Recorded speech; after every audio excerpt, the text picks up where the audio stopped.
تو دو لوگوں کی تو تکرار اور بحث کی وجہ سے، اس لیے مسلمانوں کو کج بحثی نہیں کرنی چاہیے، جھگڑوں میں نہیں پڑنا چاہیے۔ آپ جب بھی جھگڑے کے مسائل سامنے آ جائے، آپ فوراً سلنڈر کر جائے، پیچھے ہٹ جائے، نہیں میں جھگڑا نہیں کروں گا، کیونکہ اس میں خیر نہیں ہے، اس میں برکت نہیں ہے۔ برکت کس میں ہے کہ میں حق کی تلاش میں رہوں، حق کی بات مانوں، کوئی چھوٹا بھی کہہ دے میں مان جاؤں۔ وہ صحابی ابو موسیٰ اشعری آئے، سیدنا عمر رضی اللہ تعالیٰ عنہ کے گھر آ کے دروازہ نوک کیا، 1 مرتبہ 2 مرتبہ 3 مرتبہ سلام کہا اور واپس چلے گئے۔ سیدنا عمر اپنی امور مملکت میں مشغول تھے، وہ جواب نہیں دے پائے۔ جب فارغ ہوئے تو کہتے ہیں من بالباب، کون ہے دروازے پہ؟ اور وہ تو جا چکے تھے۔ انہوں نے کیوں نہیں بات آگے سے سنی؟ یہ بھی سنت ہے۔ آپ صلی اللہ علیہ وسلم ایک شخص کا جواب دے رہے تھے، ایک شخص نے کہا کہ میری بات آپ نے توجہ ہی نہیں کی، جب آپ نے پہلے کی بات سن لی جواب دے دیا، پھر فرمایا این اراہ السائل، وہ جو سوال کرنے والا تھا وہ کدھر ہے؟ پہلے جو ہوتا ہے اس کو پہلے فارغ کرتے ہیں۔ اور وہ کیوں چلے گئے 3 مرتبہ نوک کرنے کے بعد؟ وہ بھی دین ہی تھا، کیونکہ آپ صلی اللہ علیہ وسلم کی حدیث انہوں نے سنی ہوئی تھی، الاذن ثلاثاً، 3 مرتبہ اجازت لیتے ہیں، اجازت مل جائے تو آ جاؤ وگرنہ واپس چلے جاؤ۔ آج ہمیں تو غصہ آ جاتا ہے نا کہ ہاں میں اتنی دور سے آیا تو یہ تو ملے ہی نہیں مجھے۔ صحابہ کے یہ انداز نہیں تھے، یہی وہ ہے انداز ہے جو ہم سمجھتے ہیں کہ میں بہت چیز ہوں۔ سیدنا عمر نے بلا بھیجا، کب بلاؤ؟ ہاں بھئی ابو موسیٰ اشعری آپ واپس کو چلے گئے۔ کہا اللہ کے رسول کا فرمان ہے الاذن ثلاثاً، 3 مرتبہ اجازت دو واپس چلے جاؤ۔ کہا یہ حدیث ثابت کرو وگرنہ آج میں تمہیں بتاؤں گا۔ وہ ڈر گئے، سیدنا عمر نے کہہ دیا ہے۔ وہ جلدی سے مسجد میں گیا، وَكَانَ مَزْعُورًا، خوف زدہ۔ صحابہ سے کہتے ہیں کہ آپ میں سے کوئی صحابی ہے جس نے یہ حدیث سنی؟ یہ انویسٹیگیٹ کرنا کہ حدیث ہے بھی ہے کہ نہیں ہے۔ فقام اصغر القوم، صحابہ جو بیٹھے تھے سب سے چھوٹی عمر کے ابو سعید خدری تھے اس وقت مسجد میں، کہتے ہیں میں آپ کے ساتھ چلتا ہوں، یہ حدیث تو میں نے بھی سنی ہوئی ہے۔ ابو سعید خدری اٹھے، خلیفۃ المسلمین کے پاس گئے، کہتے ہیں ہاں میں نے حدیث سنی ہے، الاذن ثلاثاً، 3 مرتبہ اجازت دیتے ہیں۔ کہا ٹھیک، اگر حدیث ہے تو پھر عمر کوئی بات نہیں کر سکتا۔ یہ مینٹیلٹی آج چاہیے۔ حدیث آپ کے سامنے کوئی چھوٹا بھی پیش کر دے، قرآن کی آیت آپ کے سامنے کوئی آپ سے چھوٹا بھی پیش کر دے، وہ چھوٹا نہیں ہے، اس دلیل اور برہان کی وجہ سے وہ بڑا ہو گیا ہے، کیونکہ اصل تو دلائل ہوتے ہیں اور دلائل بھی قرآن و سنت کے۔ اس سے جھگڑے ختم ہوں گے۔ اگر آپ اپنے قد کاٹ کو ہی ثابت کرتے رہیں کہ میرا کلہ بہت بڑا ہے اور میرا وزن اور ویٹ بہت بڑا ہے تو آپ کو میری بات ماننی ہوگی، یا میرا عہدہ بڑا ہے، تو یہ تو منوانے کا کوئی طریقہ نہیں ہے۔ آپ کے وزن اور ویٹ کو کیا دیکھیں، آپ کے وزن ویٹ کو ہم مان لے تو محمد مصطفیٰ کے فرمان کا وزن کون کر سکتا ہے؟ اس لیے سب سے آسان طریقہ 3 اس کے پہلو ہے، میں آپ کی خدمت میں پیش کر دیتا ہوں۔ آپ زندگی میں کسی سے کچھ بھی آپ کو اختلاف ہو، احترام، اخلاق اور نرمی آپ مت چھوڑیے، پہلی بات۔ دوسری بات، اللہ کے رسول کی بات کو نہیں مانتا تھا تو آپ یہ نہیں کہتے تھے یا اللہ میری بات نہیں مانی تو اس کو جہنم لے جا، وہ کوشش پھر بھی جاری رکھتے تھے۔ مایوس نہ ہوئے، نہ جانے وہ کل کو آپ سے بھی اچھا بن جائے، اور ایسا ہوتا ہے۔ تیسری بات، آپ دلائل کو سامنے رکھیے، اس نیت سے کوئی بات کیجئے، کوئی رائے کا اختلاف ہوتا ہے کہ نہیں یہ قرآن میں ہے اور یہ حدیث میں ہے، اگر آپ سمجھنا چاہتے ہیں تو مجھے بڑی خوشی ہے، نہیں تو میں جھگڑا نہیں کروں گا۔ اپنے آپ کو اس سے اچھا سمجھنا اور اس کو حقیر جاننا، اس سے کبھی اختلاف ختم نہیں ہوتے۔ جب تک آپ یہ کیفیت نہیں پیدا کر لیتے معاشرے کے اندر کبھی بھی اتحاد و اتفاق کی فضا قائم نہیں ہوگی۔ رب تعالیٰ سے دعا ہے کہ اس اتحاد و اتفاق کی امت کو توفیق عطا فرمائے جو جھگڑے سے دور ہو، جس میں ایک دوسرے کا احترام کرنے والے ہوں اور ایک دوسرے کو عزت دینے والے ہوں۔ لیلۃ القدر کس رات میں آتی ہے؟ ابھی آپ نے سنا کہ اللہ کے رسول بتانے آئے تھے، بھلا دیا گیا۔ آپ صلی اللہ علیہ وآلہ وسلم کے فرامین کو سنیے اور یہ اندازہ کیجئے شریعت چاہتی کیا ہے، اور آپ یہ بھی سن چکے کہ ضروری نہیں ہے کہ ہم جانیں کس رات کو آتی ہے، صرف دلائل کی روشنی میں یہ بتانا مقصود ہے کہ لوگ جو بے-راروی کا شکار ہے ان کو صحیح راستہ مل جائے۔ صحیح بخاری کی روایت ہے، اور یہ روایت ہے 2020 تحروا لیلۃ القدر فی العشر الاواخر من رمضان۔ رسول اللہ صلی اللہ علیہ وسلم نے فرمایا لیلۃ القدر کو تلاش کرو آخری عشرے کی راتوں میں۔ اس کا مطلب یہ نکلا کہ لیلۃ القدر دن میں تو نہیں ہوگی، اور پھر اس کا ایک مطلب تو یہ سمجھ میں آ گیا کہ یہ آخری عشرے میں ہوگی، اور تیسری بات یہ بھی سمجھائی کہ اس کو تلاش کرنا پڑے گا۔ کیسے؟ اس رات یا ان 10 کی 10 راتوں میں انسان کو عبادت میں دل لگانا پڑے گا۔ دوسری روایت رسول اللہ صلی اللہ علیہ وسلم کا فرمان ہے، اور یہ روایت سنن ابی داود کی ہے 1383۔ آپ صلی اللہ علیہ وسلم نے فرمایا التمسوها فی العشر الاواخر، آپ رمضان کے آخری عشرے میں اسے تلاش کرو، اور پھر فرمایا والتمسوها فی التاسعہ، اس کو 9 میں یعنی 29 میں، والسابعہ اور 7 میں، والخامسہ اور 5 میں تلاش کرو۔ راوی کہتے ہیں میں نے سوال کیا ما التاسعہ والسابعہ والخامسہ، یہ تاسعہ، خامسہ اور سابعہ کیا ہے؟ یہ 9 7 5 یہ گنتی کیا ہے؟ تو جواب دیا اذا مضت 21، جب 21 کا عدد گزر جائے فاللتی تلیہ التاسعہ، تو اس کے بعد 9 کا عدد آئے گا۔ کوئی پہچان رہا ہے میں کیا کہہ رہا ہوں؟ 9 اور 7 اور 5، جب ہم 9 بولتے ہیں تو اس سے مراد کیا لیا جاتا ہے؟ 21ویں رات بھی اور 29ویں رات بھی۔ بھلا کیسے؟ 9 دن رہ گئے، اور اگر اوپر سے ہم پیچھے کی طرف آئیں تو 9واں دن۔ سابع سے کیا مراد ہے؟ 7 سے 7 دن رہ گئے یا 7واں دن۔ جب 7 دن رہ گئے تو یہ کیا بن گئی؟ 23۔ جب 7واں دن مراد لیں گے تو پھر کیا بن گیا؟ 27۔ خامسہ 5، اس سے مراد کیا ہے؟ 5 دن رہ گیا یا 5 دن اوکے۔ تو 21 23 25 27 اور 29 اس انداز سے انہوں نے حدیث میں وضاحت کر دی۔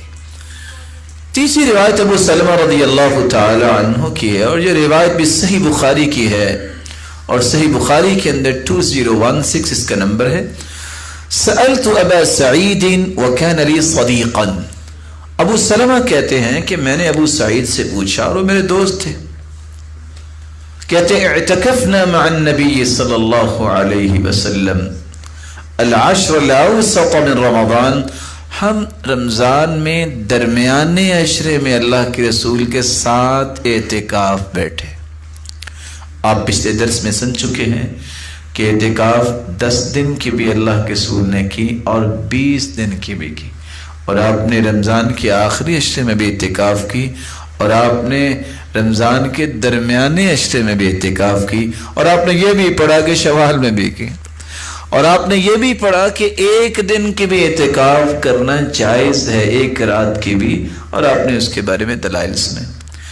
صحابی کہتے ہیں فخرج صبیحۃ 20 فخطبنا، آپ 20ویں دن جب صبح کی تو آپ نے ہمیں خطبہ دیا اور فرمایا انی اریت لیلۃ القدر، مجھے لیلۃ القدر دکھائی گئی، ثم انسیتها او نسیتها، پھر میں بھول گیا یا مجھے بھلا دیا گیا، فالتمسوها فی العشر الاواخر فی الوتر، آخری عشرے میں تلاش کرو طاق راتوں میں۔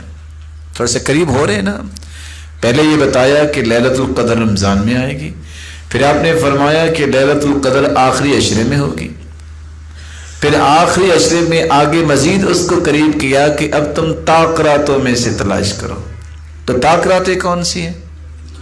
21، 23، 25، 27 اور 29۔ وَإِنِّي رَأَيْتُ أَنِّي أَسْجُدُ فِي مَاءٍ وَطِينٍ، اور میں نے خواب میں دیکھا ہے کہ میں مٹی اور پانی میں سجدہ کر رہا ہوں۔ فَمَنْ كَانَ اعْتَكَفَ مَعَ رَسُولِ اللَّهِ فَلْيَرْجِعْ، جس نے اللہ کے رسول کے ساتھ اعتکاف کیا ہے وہ لوٹ جائے۔ فَرَجَعْنَا، ہم واپس لوٹ گئے۔ وَمَا نَرَى فِي السَّمَاءِ قَزَعًا، اور ہمیں آسمان پہ کوئی بادلی نظر نہیں آئی۔ فَجَاءَتْ سَحَابَةٌ، اچانک سے ایک بادل رونما ہوا، فَنَطَرَتْ، اور برسنے لگ گیا، حَتَّى سَالَ سَقْفُ الْمَسْجِدِ، یہاں تک کہ مسجد کی چھت ٹپکنے لگی۔ وَكَانَ مِنْ جَرِيدِ النَّخْلِ، اور چھت اس وقت کھجور کے ڈنٹھل اور ٹہنیوں سے بنی تھی۔ وَأُقِيمَتِ الصَّلَاةِ، نماز کھڑی کی گئی۔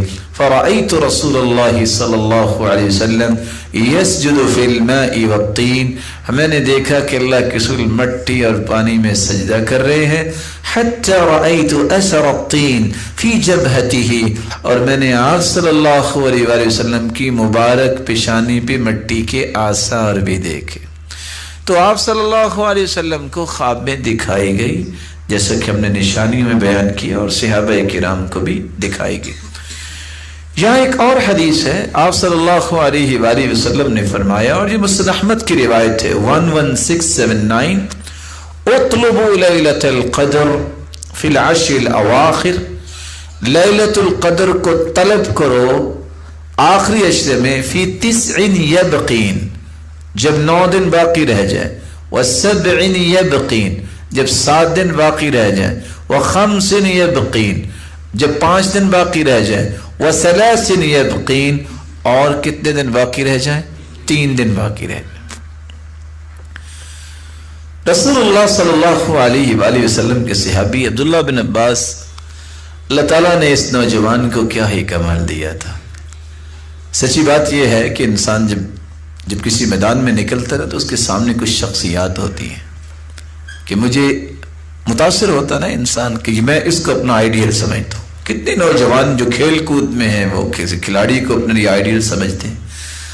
اگر کسی نے علم و معرفت کے میدان میں قدم رکھا ہے تو میں اسے یہ مشورہ دوں گا کہ وہ ایک مرتبہ عبداللہ ابن عباس کی زندگی کو ضرور پڑھے۔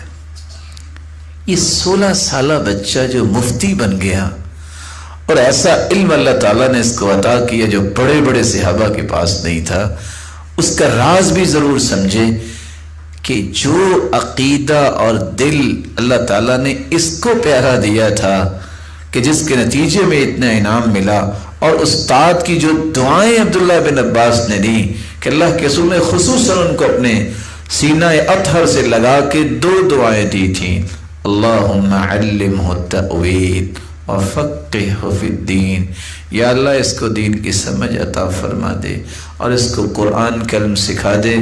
واقعتاً ایسی فقاہت، ایسی سمجھ، ایسی فراست اور بصیرت اور علم کسی کو اللہ نے عطایا نہیں۔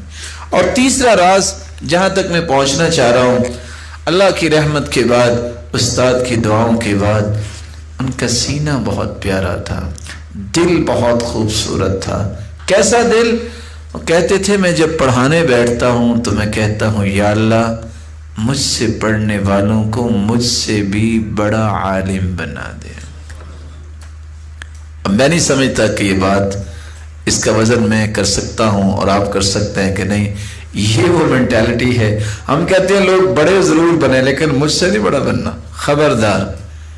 یہ جو خواہش ہے نا، جو میری کمی کوتاہی کی وجہ سے میں اچھا کام نہیں کر سکا، میں زیادہ کام نہیں کر سکا، نہ جانے اللہ کس کے ہاتھ پہ اتنی خیر رکھ دے اور معاشرے میں وہ خیر اس کی وجہ سے آ جائے. تو مجھے تو خیر چاہیے، مجھے تو اللہ کی رحمت چاہیے.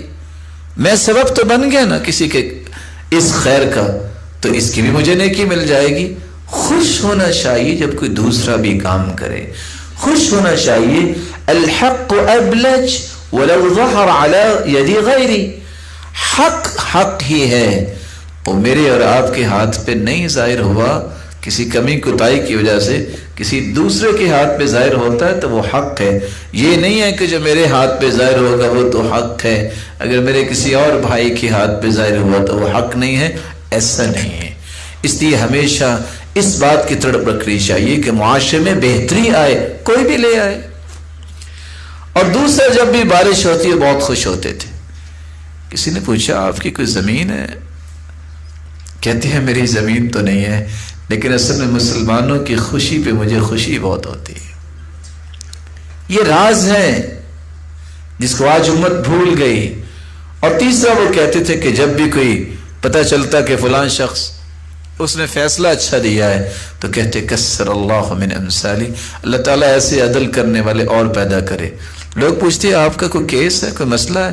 کہتے نہیں، زمین پہ عدل مجھے پسند بہت ہے. یہ پسند اور یہ چیزیں جب انسان کے دل میں آ جاتی ہیں پھر معاشرے میں خیر و برکت آتی ہے. اللہ عز و جلال ایسی ہی صلاحیتیں سب کو نصیب فرمائے. خلیفہ وقت اپنے بیٹے کا نکاح کرنا چاہتا تھا. نیکی ہوگا کوئی خلیفہ تو اس نے اعلان کر دیا کہ میں کس کو جا کے کہوں کہ مجھے جو ہے وہ اپنی بیٹی کا ہاتھ دے میرے بیٹے کے لیے. اچھا، میں اعلان کرتا ہوں کہ اس شہر کے اندر جس نے قرآن مجید حفظ کیا ہے وہ رات کو اپنے چھت پہ قندیل جلا دے. رات کا جب سما ہوا تو پورا شہر روشن تھا. بڑا پریشان ہوا، یہ کیا ہو گیا؟ اس نے اگلے دن ایک شرط بڑھا دی. کہتے اچھا، جس کو موطا امام مالک حدیث کی سب سے پہلی کتاب ہے وہ اور قرآن حفظ ہے، وہ اپنے گھر کی چھت پہ قندیل جلا دے. دیکھا تو پھر بھی شہر روشن تھا. وہ رونے لگ گیا. کس امت میں ابھی بھی اتنی خیر باقی ہے؟ ابھی بھی ایسے اللہ تعالیٰ کی نیک گھرانے ہیں جنہوں نے اپنی بچیوں کی اتنی تربیت کی ہے کہ ان کو موطا امام مالک یاد ہے اور ان کو قرآن کا حفظ ہے. اور آج مینٹالٹی کیا ہے؟ سچا واقعہ. ایک شخص تھا تو بھائی اس کو پتہ چلا کہ اللہ تعالیٰ نے ایک اچھے گھر کے بارے میں کہ انہوں نے کہا کہ ٹھیک ہے وہاں اس کا نکاح ہوگا. تو وہ بچی حافظ قرآن ہے. وہ کہتا ہے میں نے نہیں کروانا، میں نے اس کو تراویح پڑھانی تھی. آپ سوچئے کس انداز کی سوچ بن گئی ہے کہ قرآن کی عظمت کی بجائے اس کو مذاق کا نشانہ بنایا جا رہا. یہ جب تک قرآن و حدیث کا علم نہیں آتا یہ سوچیں نہیں آتی. اس لیے جتنی بھی دوڑ کو لگانا ہے لگا لے، سوائے شرمندگی کے اس کے سامنے کوئی راستہ نہیں ہوگا. ان حسرتوں اور شرمندگی اور ندامتوں سے بچنے کا صرف ایک راستہ ہے جس کو کہتے ہیں القرآن والسنہ. اللہ نے کیا فرمایا اور اس کے رسول نے کیا فرمایا. یہ دو ہی چیزیں ایسی ہیں جو اس پہ کاربند ہو جاتا ہے وہ کبھی حسرتوں کا شکار نہیں ہوتا، کبھی شرمندگیوں کا شکار نہیں ہوتا. اللہ تعالیٰ معاشرے کے اندر یہ پیدا فرمائے.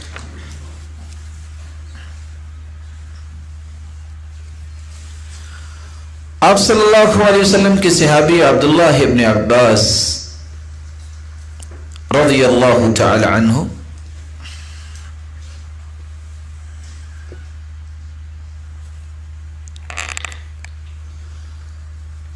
عمر بن خطاب رضی اللہ تعالی عنہ کے پاس کچھ صحابہ بیٹھے تھے، مہاجرین.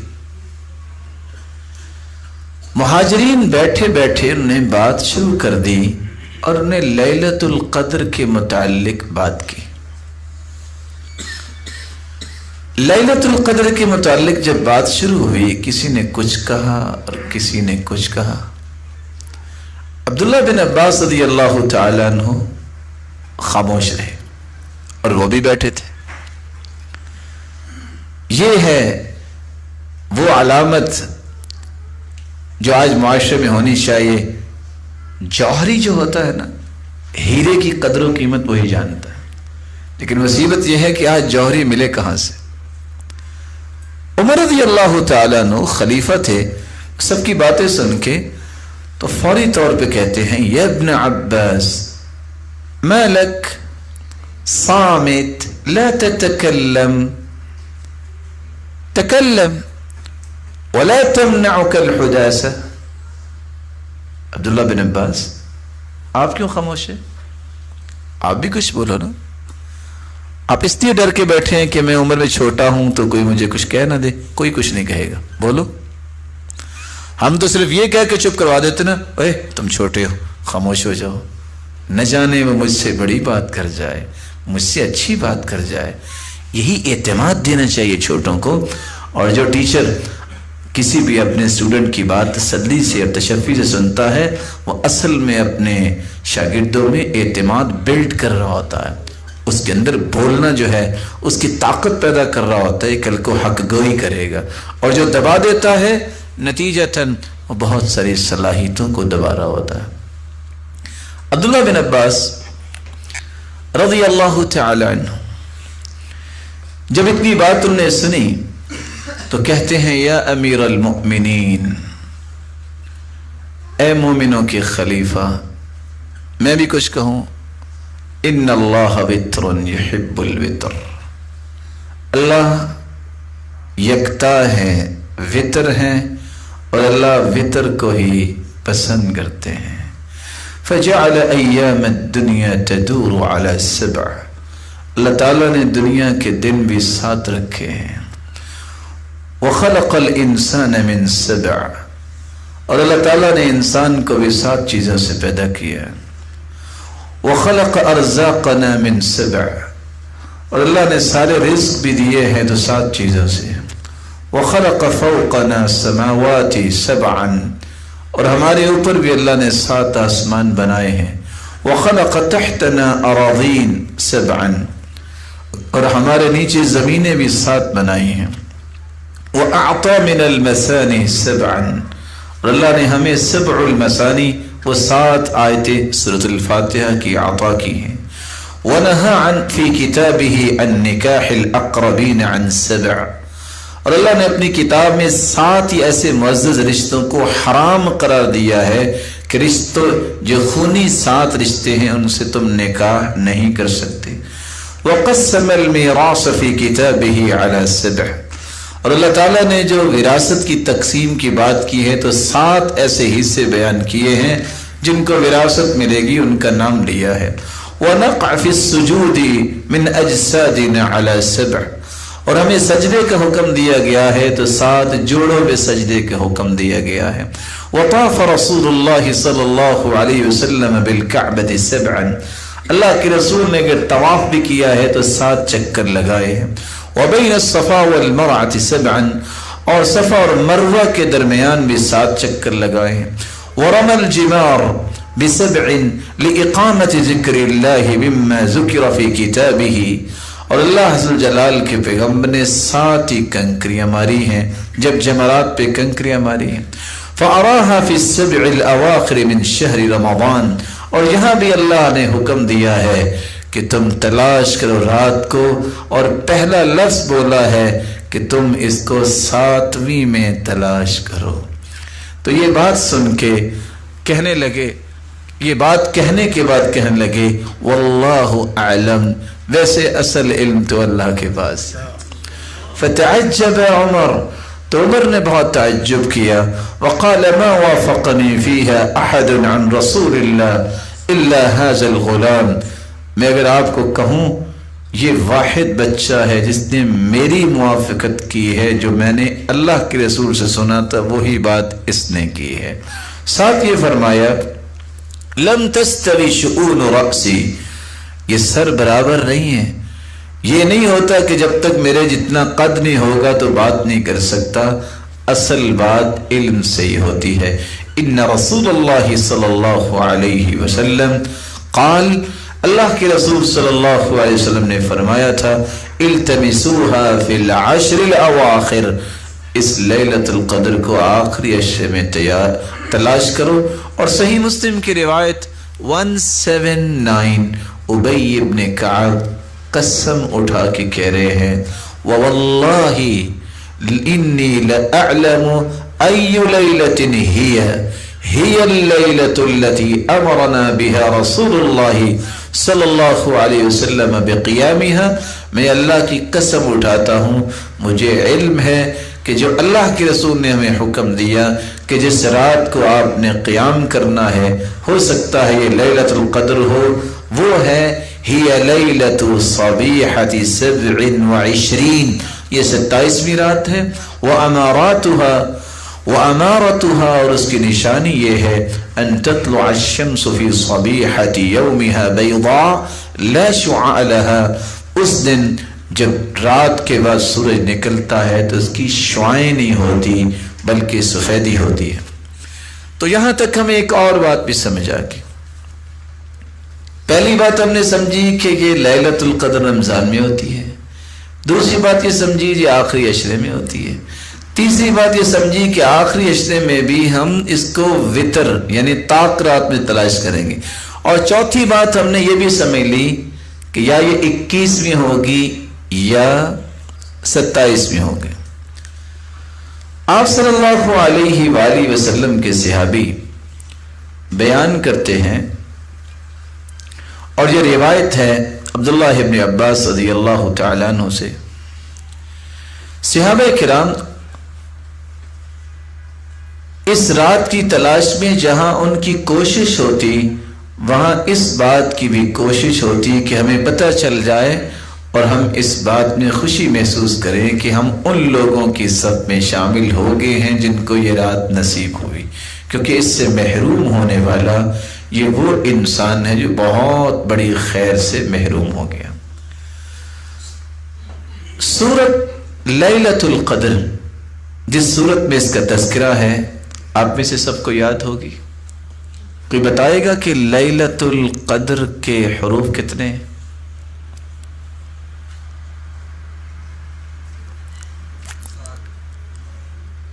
پھر دیکھ لیجئے گا، آپ کی گنتی ماشاءاللہ بہت پکی ہے۔ میں تو سوچتا ہوتا تھا کہ چلو گنتی پکی ہو جائے گی شہر میں جا کے، تو آپ تو لگتا ہے کہ میرے بھائی نکلے ہیں۔ کتنے حروف؟ لو ماشاءاللہ، ہم اختلاف دور کرنے کی بات کر رہے ہیں۔ اختلف العلماء على 3 اقوال، یہاں بیٹھے بیٹھے علماء کے 3 قول ہو گئے، 7، 9، 10۔ اب بتائیے کون سا صحیح ہے؟ جمہور کا قول ٹھیک ہے، 9 ہے۔ کچھ لوگوں نے یہ بھی اندازہ لگایا ہے کہ لیلۃ القدر کس رات میں ہوگی۔ لیلۃ القدر کے کتنے حروف ہیں اور یہ لفظ سورۃ القدر میں کتنی مرتبہ آیا ہے؟ انا انزلناہ فی لیلۃ القدر وما ادراک ما لیلۃ القدر لیلۃ القدر خیر من 1000 شہر تنزل الملائکۃ والروح فیہا بإذن ربہم من کل امر سلام ہی حتی مطلع الفجر۔ تو کتنی مرتبہ آیا؟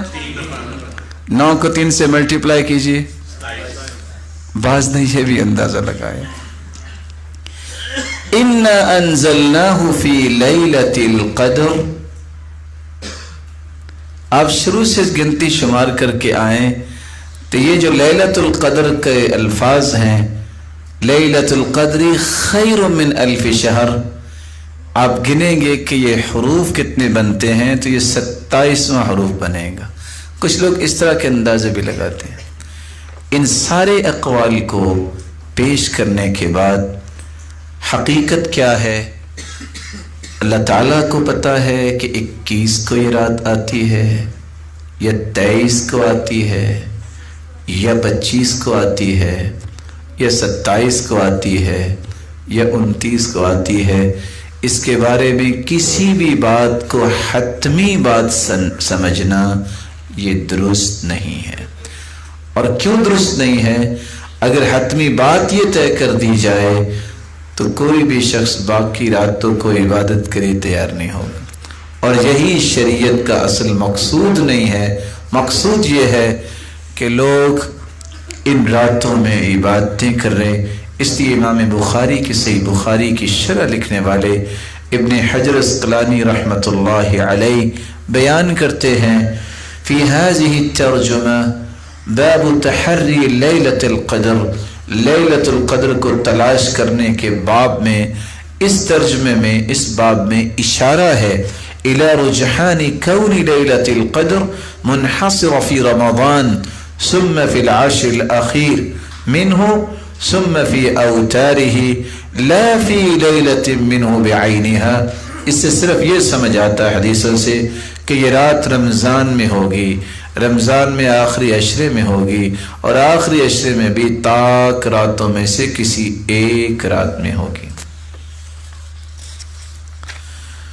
رسول اللہ صلی اللہ علیہ وآلہ وسلم نے جس بلندی کا تذکرہ فرمایا ہے، اور اسی بلندی کو حاصل کرنے کے لیے آپ کا معمول بھی یہ تھا، احیا اللیل، آپ رات کو بیدار رہتے، وَأَيْقَظَ أَهْلَهُ، اپنے گھر والوں کو اٹھاتے، وَجَدَّ وَشَدَّ الْمِئْزَرَ، اور آپ کوشش کرتے اور کمر کس دیا کرتے تھے۔ لیلۃ القدر کو تلاش کرنے والوں میں تین لوگوں کے رویے ہیں، اور آپ بھی دیکھ سکتے ہیں کہ آپ تینوں گروہوں میں سے کس گروہ میں شامل ہیں۔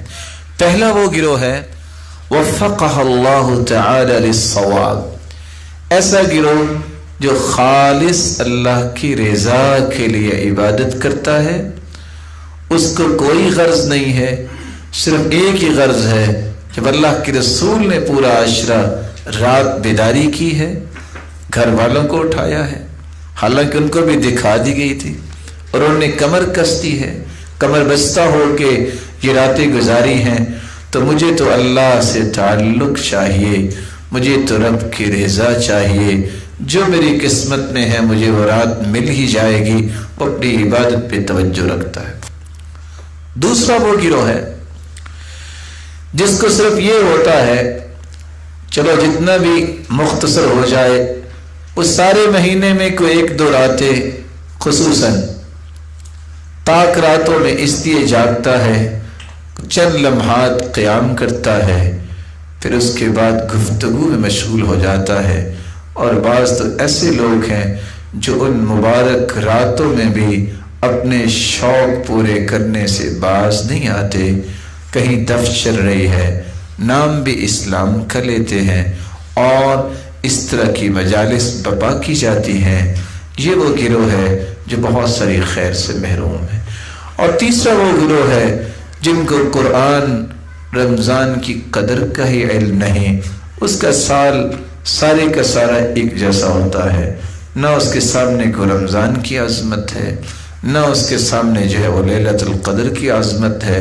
وہ زیادہ سے زیادہ چھپ کے کھانے میں بھی گریز نہیں کرتا، لوگوں کو کہتا ہے میں نے روزہ رکھا ہے، اگر خوف نہ ہو اس کو تو شاید اس بارے میں بھی وہ اپنا ایک تصور پیش کرتا۔ ایسے لوگوں کے بارے میں ہدایت کی دعا بھی کرنی چاہیے۔ اور عمر رضی اللہ تعالیٰ عنہ تو مارا کرتے تھے کوڑے جو روزہ نہیں رکھتا تھا، اور بچوں کو بھی روزہ رکھوایا کرتے تھے۔ تو اللہ عز و جلال ہمیں ایسے لوگوں کی سب میں شامل فرمائے جو رب تعالیٰ کے قرب کی خواہش رکھتے ہیں۔ لیلۃ القدر کی تلاش میں ہمیں کام کیا کرنے ہیں؟ لیلۃ القدر کی تلاش جن کو ہوتی ہے ان کا سب سے پہلا رویہ یہ ہے کہ اس رات کو تلاش کرنا ہے تو تازہ دم ہو کے اور دل کی اتھا گہرائیوں سے یہ خواہش دے کے کہ میں نے اللہ کے قریب ہونا ہے۔ اس لیے ابن جریر کہتے ہیں كانوا يستحبون أن يغتسلوا كل ليلة من ليالي العشر الأواخر. سلف صالحین آخری 10 راتوں میں ہر رات مغرب کے بعد غسل کرتے کہ تازہ دم رہیں، اور اپنے آپ کو پاک صاف اس لیے کرتے اور اس لیے غسل کرتے کہ نیند کا غلبہ نہ ہو. اور امام نخعی ابراہیم النخعی رحمہ اللہ یغتسل فی العشر کل لیلہ، ہر رات ان کا یہی معمول تھا. ومنهم من كان يغتسل ويتطيب في الليالي التي تكون أرجى الليلة، فأمر زر بن حبيش بالاغتسال ليلة 27 من رمضان. اور کتنے ایسے تھے جو طاق راتوں میں ضرور غسل کیا کرتے. تو سب سے پہلا کام وہ لوگ غسل کرتے، واغتسل وتطيب. لا الہ الا اللہ وحدہ لا شریک لہ. اپنے وقت کو ضائع کرنے کی بجائے رب تعالیٰ کے ذکر میں مشغول ہونا یہ بہت بڑی سعادت اور خوش نصیبی ہے. چونکہ ہم کسی مقصد کے لیے بیٹھے ہیں تو یہ وقت جو ہے اسی مقصد میں ہی لگنا چاہیے. استغفر اللہ، لا الہ الا اللہ، لا حول ولا قوة الا باللہ، حسبی اللہ، یا حی یا قیوم برحمتک استغیث. یہ مختلف اذکار ہماری زبان پہ جاری رہنے چاہیے. اللہ تعالیٰ نے جو لکھا ہے وہی کچھ ہوگا، اور اللہ تعالیٰ نیتوں کو جانتے ہیں کہ یہ وقت پورا کرنے کا وقت ہے یا کہ اسی طرح ذکر و اذکار سے بھی وہی درجات انشاءاللہ ملیں گے.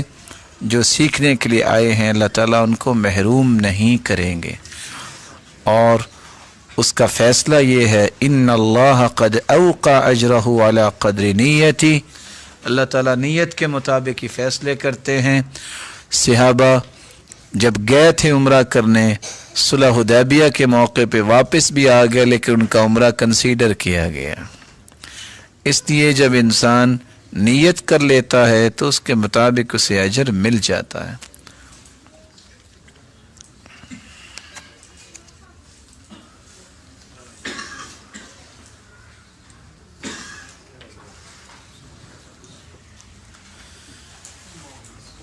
اس لائٹ اور روشنی جانے میں بھی اللہ نے کوئی حکمت رکھی ہوگی کہ اتنی بڑی عظمت والی رات سے اگر اس کا کوئی اہتمام نہیں کرتا اور زندگی کے رعنائیوں میں اپنے آپ کو لگائے رکھتا ہے تو میں بڑی بڑی روشنیاں ختم بھی کر سکتا ہوں اور بڑی بڑی آوازیں بند بھی کر سکتا ہوں. یہ اس کے فیصلے ہیں اور سمجھانا چاہتے ہیں. اللہ تعالی ہمیں اپنے ساتھ جوڑے رکھے اور قیامت کو بھی اپنے دیدار کا مستحق بنائے.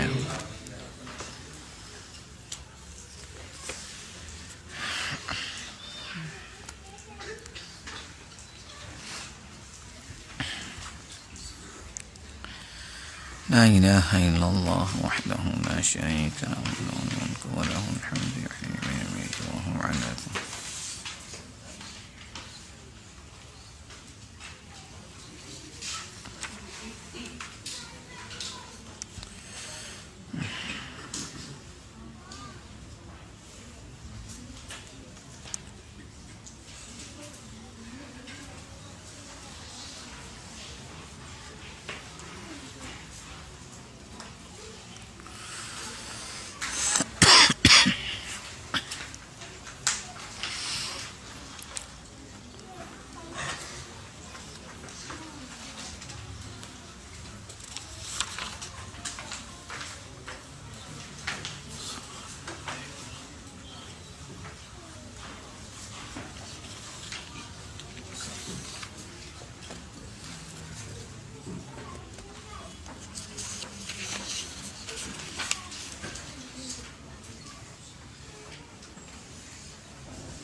استغفر اللہ ربی من کل ذنب واتوب الیہ.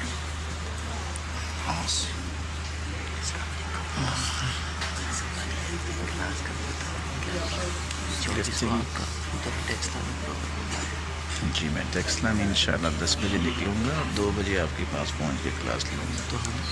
آپ 2 بجے سے 2 سے 4 کر لیجیے، اور اگر سمجھتے ہیں تو 2:30 سے 4:30 کر لیجیے، زیادہ اچھا ہے. ٹھیک ہو؟ 2:30 سے زیادہ جی انشاءاللہ آپ 2:30 سے 4:30 کر لیجیے. ٹھیک ہے؟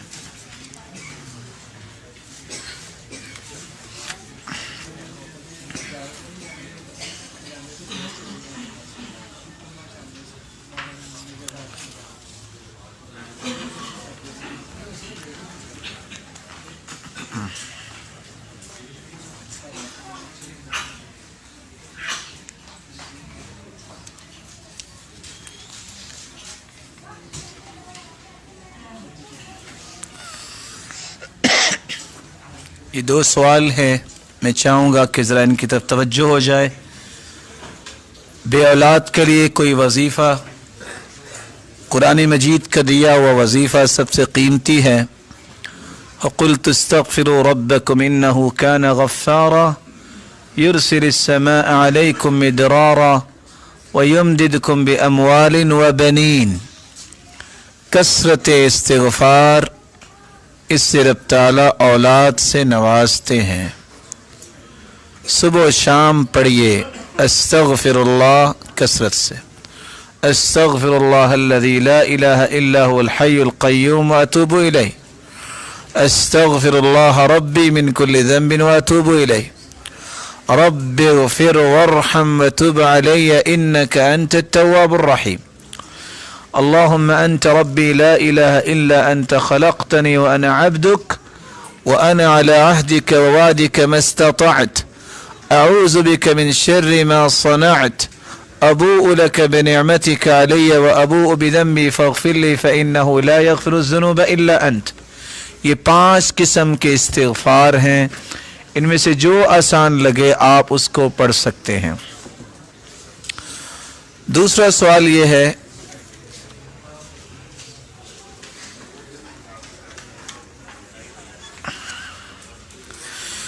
اسلام میں لو میرج کے بارے میں کیا حکم ہے؟ کیا جس کو لائق کرتے ہیں اس کے ساتھ شادی کی دعا کر سکتے ہیں؟ اگر آپ الفاظ کا صحیح چناؤ کر لیں اور اس کا صحیح معنی سمجھیں تو ایک لفظ یاد رکھیے، اسلام نے جتنا نظام دیا ہے وہ اتنا پاکیزہ ہے، اتنا پاکیزہ ہے. اس پاکیزگی کو سامنے رکھا جائے تو یہ لفظ چونکہ غلط استعمال ہوتا ہے، اگر یہ استعمال غلط نہ ہوتا تو ہم یہ کہہ دیتے کہ اسلام کرتا ہی لو میرج ہے، کیونکہ اس کی لو کیا ہے؟ اللہ کا دین، اخلاق، نیکی، پاکیزگی، پاک دامنی. اسی لیے تو بنیادیں بیان کیے نا کہ وہ کس کے ساتھ محبت کرتا ہے. وہ ان نیکیوں کے ساتھ جب محبت کرتا ہے تو اصل میرج تو وہی ہے. اگر انسان کسی کی نیکی خیر خواہی کو دیکھتا ہے اور اس کے بارے میں دعا کرتا ہے تو اس کو کرنی چاہیے، بلکہ سلف تو دعائیں کیا کرتے تھے، یا اللہ ایسا ساتھی دے جو جنت تک میرے ساتھ جائے.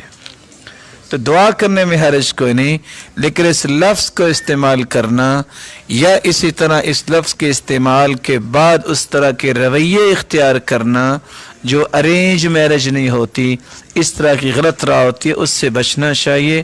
اس لیے ابن باز رحمۃ اللہ علیہ کہا کرتے تھے، یہ جو ہم پھول دل بنا کے بھیج دیتے ہیں یا کہیں لگا دیتے ہیں، یہ مومنوں کے لائق نہیں ہے.